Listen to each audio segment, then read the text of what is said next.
Assalamualaikum warahmatullahi wabarakatuh. Selamat datang kembali teman-teman semuanya.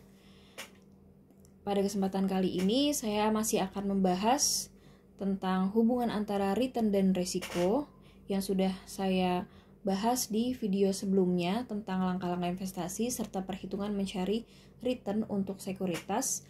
Jadi pada kesempatan kali ini saya akan melanjutkan pembahasan masih yang berhubungan dengan risiko dan return. Jadi kita akan bahas hubungan secara lebih detail, hubungan antara return dan resiko, terutama pada instrumen-instrumen yang ada di pasar modal.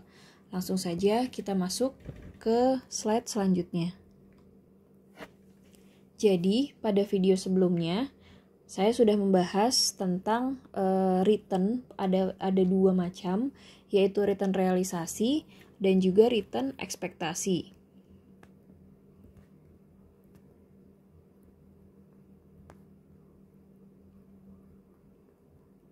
Yang nantinya setelah kita tahu return masing-masing, kita juga akan mempelajari bagaimana pengukuran untuk resikonya. Karena ternyata antara resiko dan return itu saling berhubungan. Jadi kalau berdasarkan penjelasan di sini, return dan resiko itu adalah dua hal yang tidak bisa dipisahkan.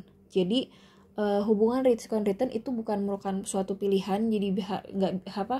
Jadi bukan berarti kita bisa milih salah satu, maunya dapat keuntungan aja, tapi nggak mau menerima resikonya. Tidak seperti itu. Jadi kita harus mengetahui bahwa ternyata resiko dan return itu saling berhubungan.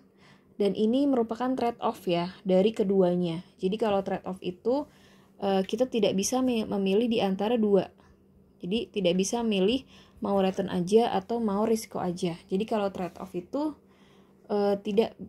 terjebak, tidak bisa memilih dua-duanya, tidak bisa memilih salah satu gitu. Jadi misalkan permisalannya kita pengen dapat keuntungan yang tinggi gitu. Kita pengen dapat return yang tinggi.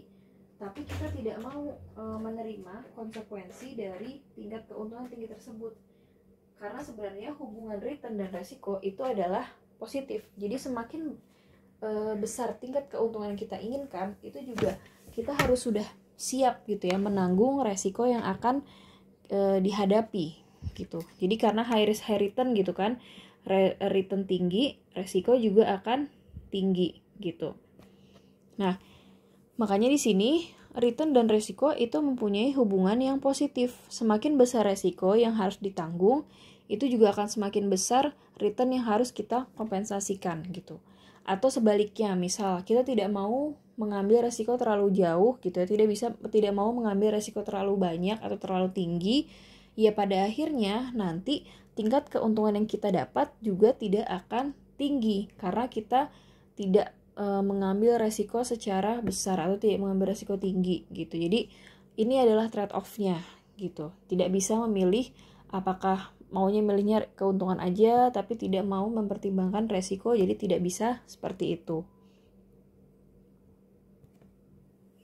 Nah, sekarang kita akan bahas secara detail tentang resiko. Jadi resiko itu adalah kemungkinan tingkat keuntungan yang diperoleh menyimpang dari tingkat keuntungan yang diharapkan.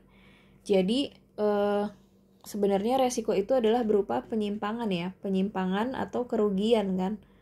Makanya di sini untuk pengukuran resiko itu diukur dengan menggunakan standar deviasi. Jadi standar deviasi ini kan adalah penyimpangan gitu. Nah, dan resiko ini bisa direpresentasikan dengan cara menghitung standar deviasinya.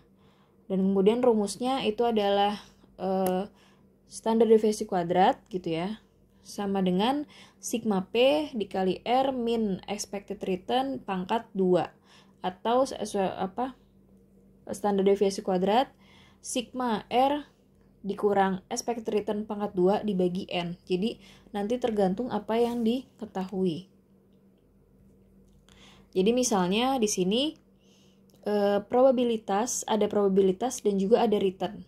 Nah, sekarang kita akan mencari standar deviasinya.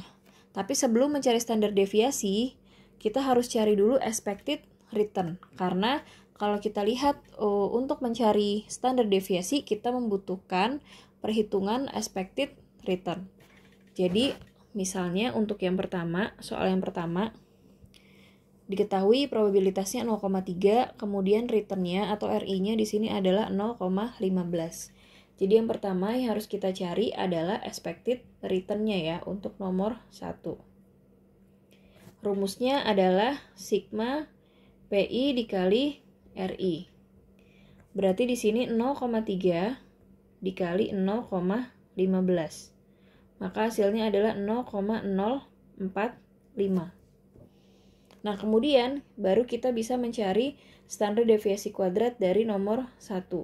Rumusnya adalah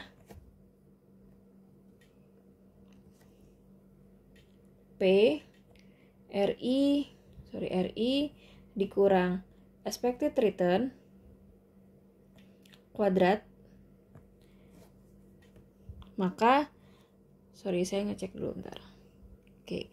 Maka hasilnya adalah di sini 0,3, RI-nya itu adalah 0,15 dikurang 0,045 yaitu expected return-nya, kemudian dikuadratkan. Maka nanti hasilnya adalah 0,003. Nah, seperti itu untuk mencari standar deviasi ya dari masing-masing sekuritas gitu. Karena di sini mungkin teman-teman bisa sambil coba juga untuk nomor 2 dan nomor 3-nya dengan menggunakan perhitungan yang sama gitu ya. Caranya sama seperti yang sudah saya jelaskan langkah-langkahnya sebelumnya. Silahkan coba dikerjakan terlebih dahulu.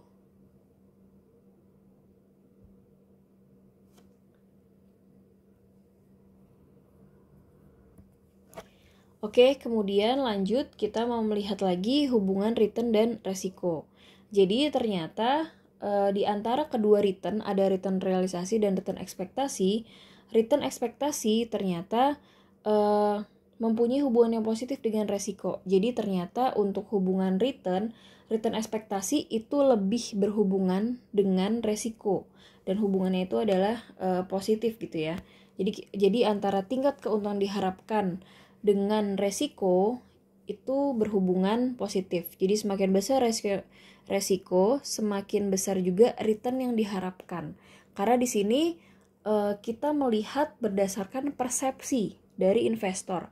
Kan investor itu sebenarnya menginginkan keuntungan yang diharapkan itu setinggi-tingginya gitu. Nah, tapi dia juga harus mempertimbangkan konsekuensi resiko yang harus dihadapi gitu. Makanya di sini dari beberapa literatur memang return ekspektasi itu adalah hubungan antara return dan resiko. Untuk return yang paling tepat adalah dengan menganalisis expected return-nya. Jadi dengan menganalisis tingkat keuntungan yang diharapkannya supaya kita bisa tahu seberapa besar tingkat keuntungan yang investor itu inginkan, kemudian dibandingkan dengan resiko yang akan dihadapi. Jadi di sini istilahnya semakin kecil return diharapkan, semakin kecil juga resiko yang ditanggung. Jadi ini penjelasannya sudah berdasarkan penjelasan yang sama ya, berkaitan sama penjelasan yang sudah saya jelaskan sebelumnya gitu. Jadi intinya memang expected return itu dirasa lebih logis ya dihubungkan dengan resiko, dan hubungan itu positif karena berdasarkan dari persepsi masing-masing investor gitu. Karena investor itu menginginkan tingkat keuntungan yang setinggi-tingginya dan itu harus diimbangi dengan resiko yang harus mereka tanggung gitu. Makanya di sini ada istilah return realisasi.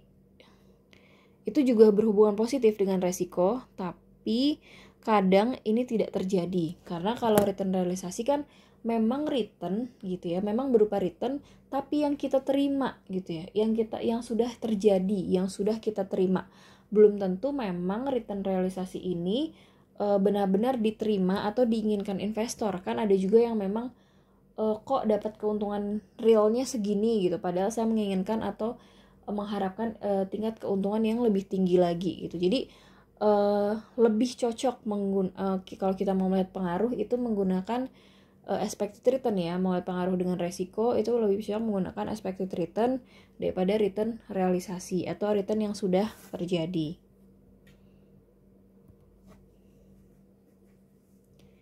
Mungkin itu saja untuk penjelasan hubungan return dan resiko, baik dari konsep, kemudian perhitungan, dan juga pengaruhnya ya, pengaruh dari kedua hubungan tersebut gitu, baik antara return dan juga resiko. Terima kasih teman-teman semuanya sudah menonton video ini. Jika ada yang kurang jelas atau yang ingin ditanyakan, silahkan chat di kolom komentar. Insya Allah akan saya bahas atau saya jadikan bahan diskusi bagi teman-teman semuanya. Terima kasih. Saya pamit dulu. Assalamualaikum warahmatullahi wabarakatuh.